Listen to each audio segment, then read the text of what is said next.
오늘 하나님께서 우리에게 주시는 말씀은 고린도전서 5장 1절에서 13절까지 말씀입니다. 고린도전서 5장 1절에서 13절까지 말씀 함께 읽겠습니다. 너희 중에 심지어 음행이 있다 함을 들으니 그런 음행은 이방인 중에서도 없는 것이라. 누가 그의 아버지의 아내를 취하였다 하는도다. 그리하고도 너희가 오히려 교만하여져서 어찌하여 통한이 여기지 아니하고 그 일 행한 자를 너희 중에서 쫓아내지 아니하였느냐. 내가 실로 몸으로 떠나 있으나 영으로는 함께 있어서 거기 있는 것 같이 이런 일 행하는 자를 이미 판단하였노라. 주 예수의 이름으로 너희가 내 영과 함께 모여서 우리 주 예수의 능력으로 이런 자를 사탄에게 내어주었으니 이는 육신은 멸하고 영은 주 예수의 날에 구원을 받게 하려 함이라. 너희가 자랑하는 것이 옳지 아니하도다. 적은 누룩이 온 덩이에 퍼지는 것을 알지 못하느냐. 너희는 누룩 없는 자인데 새 덩어리가 되기 위하여 묵은 누룩을 내버리라. 우리의 유월절 양 곧 그리스도께서 희생되셨느니라. 이러므로 우리가 명절을 지키되 묵은 누룩으로도 말고 악하고 악의에 찬 누룩으로도 말고 누룩이 없이 오직 순전함과 진실함의 떡으로 하자.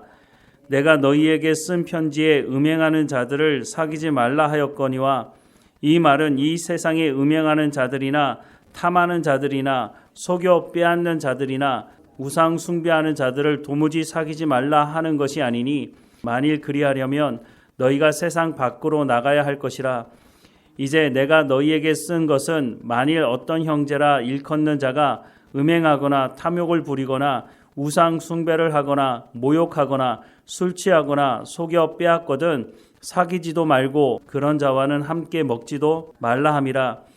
밖에 있는 사람들을 판단하는 것이야 내게 무슨 상관이 있으리오마는 교회 안에 있는 사람들이야 너희가 판단하지 아니하랴.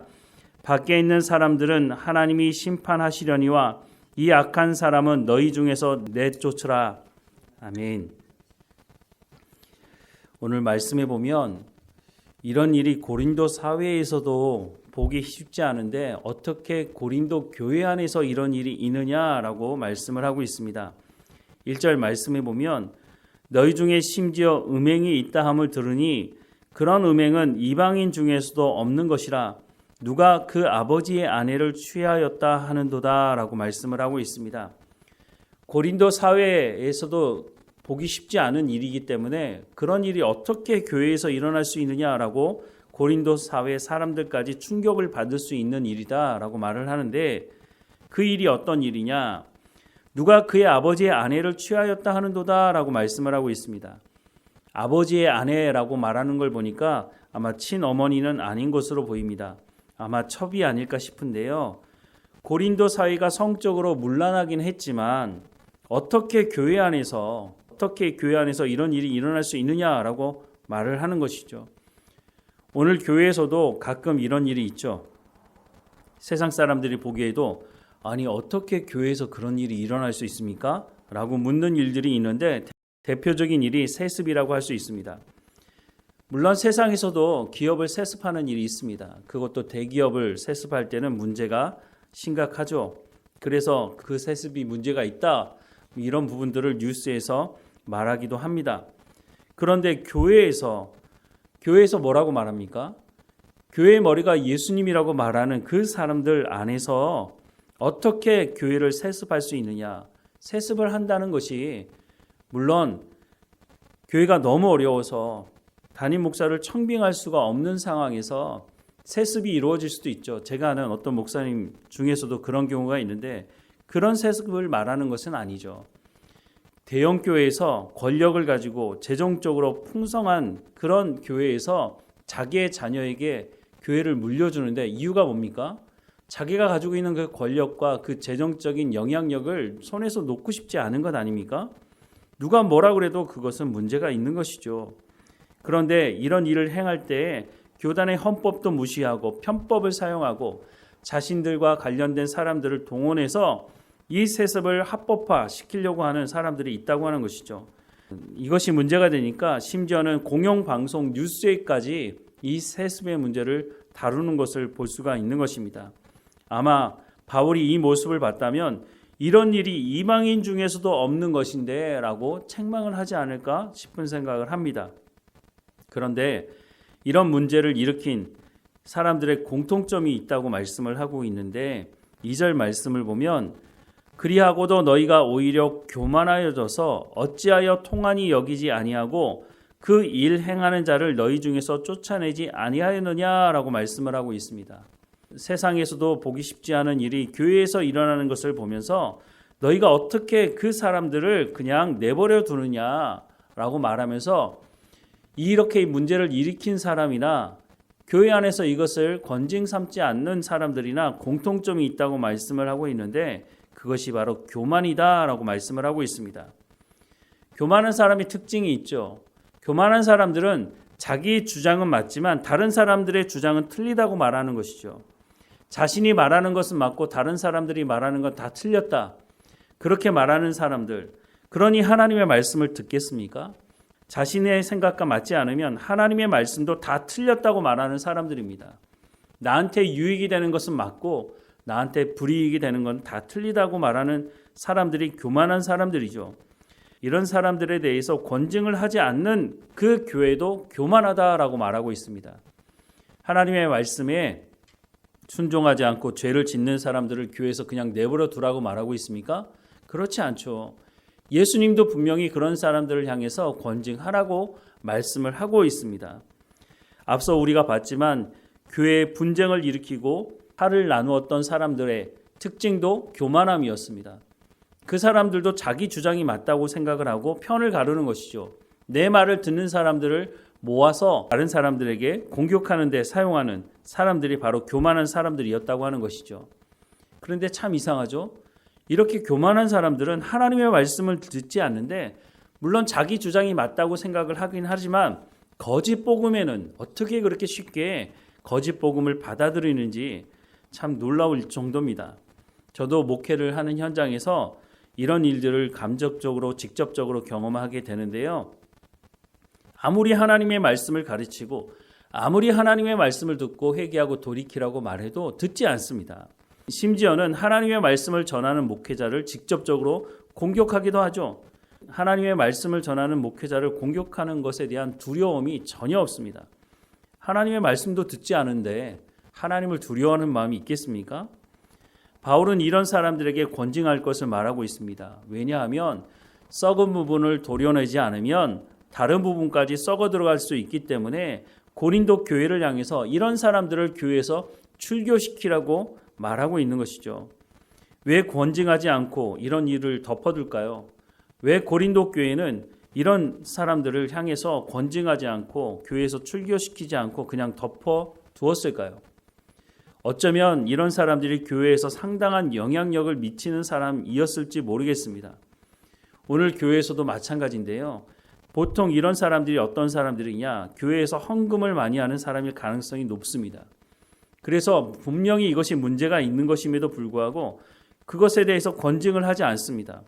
왜냐하면 권징하면 기분 나쁘다고 생각하고 교회를 떠날 가능성이 많으니까. 교회를 떠나게 되면 당장 교회에 헌금을 많이 하는 사람이 헌금을 하지 않으면 교회에 재정적인 타격이 있지 않겠습니까? 특별히 많은 사람들이 모이지 않는 교회에서는 더 그럴 수도 있지 않을까 하는 생각을 해보게 됩니다. 그래서 분명히 이것이 죄이고 그냥 내버려 두면 저 사람에게 큰 문제가 있을 뿐만 아니라 다른 성도들에게도 큰 문제가 일어날 수가 있는데 은근슬쩍 넘어가는 경우가 있다고 하는 것이죠. 또 이런 경우도 있습니다. 권징을 하게 됐는데 그 권징을 당한 사람이 회개하고 돌이키는 것이 아니라 일을 가는 사람이 있습니다. 나한테 이렇게 했어? 알았어. 내가 기회를 보고 내가 이것을 반드시 안갚음하리라. 그렇게 생각을 하다가 결국은 담임 목사나 나를 권징했던 장로나 이런 사람들의 꼬투리를 잡아서 결국은 교회를 혼란스럽게 만들고 심지어는 교회에서 그 장로나 목사를 쫓아내는 일도 있는 것을 보게 됩니다. 저도 이런 일들을 직감적적으로 경험하게 되는데요. 바울이 말한 것 같이 이방인 중에서도 없는 일들이 교회 안에서 항존직이라고 하는 사람들 중심으로 일어나는 것을 보게 됩니다. 은퇴 목사가 자기의 수족같이 부리던 사람들을 동원해서 새로 온 담임 목사를 공격하게 만들고 결국은 교회에서 쫓아내는 일도 있는 것을 보게 됩니다. 이런 일들이 우리 주변에서 종종 있는 것이 참 가슴 아픈 일이기도 합니다. 그런데 이런 사람들의 공통점은 똑같습니다. 교만하다는 것입니다. 교만하다 보니까 자신의 말은 맞고 하나님의 말씀은 틀리다고 말하는 것이죠. 앞서서도 말씀을 드렸지만 교회에서 헌금을 많이 했다고, 봉사를 많이 했다고 교회에서 자신의 기득권을 주장하려고 하는 사람들이 있습니다. 그런 사람들은 하나님의 말씀을 듣지 않습니다. 그러다 보니 결국은 교회에서 분란을 일으키게 되는 것이죠. 이런 사람들을 볼 때 참 안타까운 마음이 듭니다. 하나님의 말씀을 들으려고 교회 온 것 아닐까요? 하나님의 말씀을 따라서 순종하면서 하나님 나라를 소망하며 살아가기를 원해서 교회에 온 것 아닐까요? 무슨 원인 때문에 그 사람들이 교만해지고 하나님의 말씀을 듣지 않았는지 모르겠지만 하나님의 말씀이 그들 가운데 들려지기를 소망하는 마음으로 하나님의 말씀을 전합니다. 사랑하는 여러분, 우리가 예수님 믿는 가장 중요한 이유 중에 하나가 하나님 나라 가는 것 아닙니까? 그런데 마태복음 7장에 보면 예수님께서 이런 말씀을 하십니다. 13절 이하의 말씀에 보면 좁은 문으로 들어가라. 멸망으로 인도하는 문은 크고 그 길이 넓어 그리로 들어가는 자가 많고 생명으로 인도하는 문은 좁고 길이 협착하여 찾는 자가 적음이라. 거짓 선지자들을 삼가라. 양의 옷을 입고 너희에게 나아오나 속에는 노력하는 일이라. 그들의 열매로 그들을 알지니 가시나무에서 포도를 또는 엉겅퀴에서 무화과를 따겠느냐. 이와 같이 좋은 나무마다 아름다운 열매를 맺고 못된 나무가 나쁜 열매를 맺나니 좋은 나무가 나쁜 열매를 맺을 수 없고 못된 나무가 아름다운 열매를 맺을 수 없느니라. 아름다운 열매를 맺지 않은 나무마다 찍혀 불에 던져지느니라. 이러므로 그들의 열매로 그들을 알리라. 나더러 주여 주여 하는 자마다 다 천국에 들어갈 것이 아니요 다만 하늘에 계신 내 아버지의 뜻대로 행하는 자라야 들어가리라 라고 말씀을 하고 있습니다. 우리가 예수님을 믿는 가장 중요한 이유가 뭡니까? 하나님의 나라에 가기 위한 것 아닙니까? 하나님 나라 가기 위해서는 어떻게 하라고 예수님 말씀하십니까? 다만 하늘에 계신 내 아버지의 뜻대로 행하는 자라야 들어가리라 라고 분명히 말씀하고 있지 않습니까? 하나님의 말씀을 듣고 순종하려면 어떻게 해야 되겠습니까? 겸손해야 합니다. 하나님 말씀을 들어야 합니다.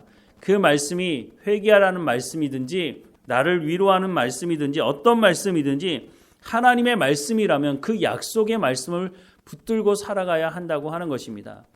아브라함이 하나님의 약속의 말씀을 믿었을 때 하나님이 그것을 의로 여기셨다라고 말씀하셨습니다.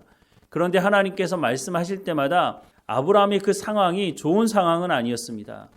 하지만 그 상황이 어떠하든지 간에 하나님께서 그렇게 말씀하신다면 내 가운데 아무것도 보여지지 않고 잡혀지는 것도 없고 내 가운데 감정적으로 내가 이것을 정말 믿어야 되나? 이런 생각이 드는 그런 상황이라 할지라도 하나님의 말씀이라면 온전히 붙들고 나갈 때 하나님께서 그 사람에게 복을 주신다 말씀을 하고 있지 않습니까?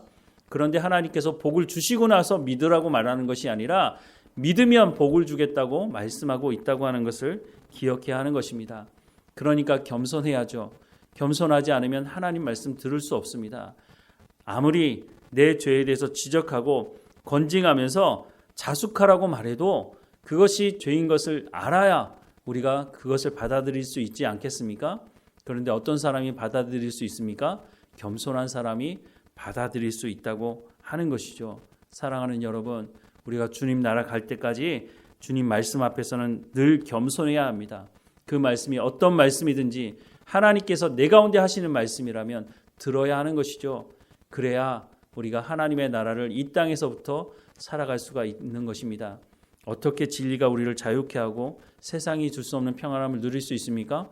하나님 말씀을 듣고 순종해야 우리가 자유도 누릴 수 있고 주님 주시는 평안도 누릴 수가 있다고 하는 것입니다. 고린도 교회 안에 일어났던 이 일을 보면서 우리가 섬기는 교회 안에서도 혹시나 이런 일이 일어났을 때, 이와 비슷한 일이 있을 때에 오늘 본문의 말씀을 우리 마음에 깊이 새겨야 할 것입니다. 교회의 생명을 살리는 일이 어떤 일인지를 하나님 말씀을 중심으로 우리가 듣고 순종한다면 주님 나라 오시는 날까지 우리가 주님 나라를 누리며 살아가는 삶이 될 수 있을 것입니다. 이 말씀을 우리 마음에 깊이 새기고 우리가 한 공동체로 모여서 하나님께 예배하는 공동체로 부르셨는데 하나님이 기뻐하시는 교회로 늘 성장해가는 우리 교회가 되기를, 모든 성도가 되기를 주님의 이름으로 축원합니다. 기도하겠습니다.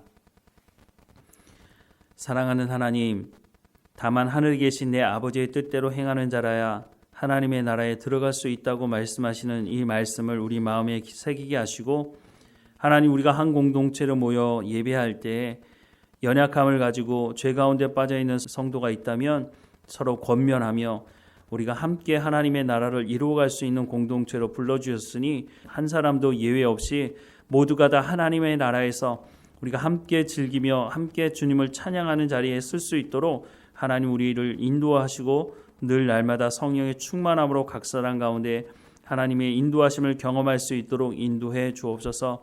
오늘도 우리 가운데 맡겨진 모든 일에 충성을 다할 수 있도록 하나님, 우리 가운데 근심하고 걱정하는 모든 문제를 하나님 앞에 내려놓사오니 하나님 감당해 주시고 우리는 오직 주의 말씀을 듣기를 사모하며 순종하는 삶을 통해서 성령의 열매를 맺어가는 우리의 삶의 현장이 될 수 있도록 하나님 인도해 주옵소서. 그래서 우리의 삶을 통해서 하나님의 영광이 드러나게 하시고 우리가 복음을 증거하는 복음의 통로 역할도 감당할 수 있도록 늘 인도해 주옵소서. 늘 하나님을 찬양하며 감사하는 삶이 될 수 있도록 뒤를 돌아볼 때마다 하나님께서 우리를 여기까지 인도하셨다고 고백하며 감사하며 겸손하게 하나님 말씀 가운데 나가는 우리의 삶이 될 수 있도록 인도해 주옵소서. 오늘도 하나님을 찬양하는 삶이 되게 하실 하나님께 감사드리고 예수 그리스도 이름으로 기도드립니다. 아멘.